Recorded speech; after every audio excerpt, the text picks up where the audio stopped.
பரத் மாவு இருக்கு, இட்லி ஊத்தவா? எப்ப பாரு இட்லி இட்லின்னு. மோமோஸ்லாம் பண்ண தெரியாதா உனக்கு? பண்ண தெரியுமாவா?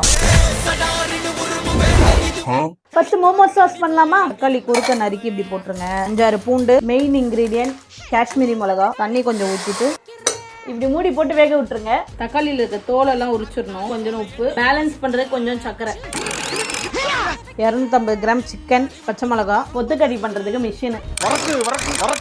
சிக்கன் எப்பயுமே அரைக்கூடாதுன்னு மின்ஸ் பண்ணிடணும். நெக்ஸ்ட் ஸ்டஃபிங்க்கு ரெடி பண்ணிடலாம். மின்ஸ்டு சிக்கன், நறுக்குன வெங்காயம், நறுக்குன கேரட், நறுக்குன முட்டைக்கோஸ், மிளகுத்தூள், மிளகாத்தூள், தேவையான உப்பு, கை நிறைய கொத்தமல்லி. மிக்சிங்க போட்டுடலாம்.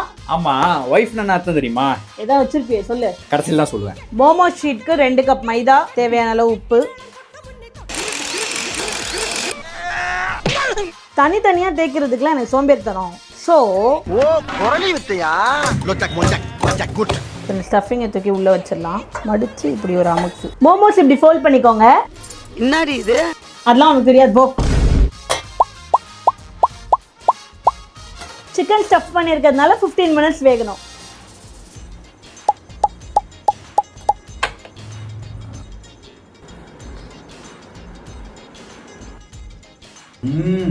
ஆமா, ஒய்ஃபுக்கு ஃபுல் ஃபார்ம் என்ன? Without information, fight every time.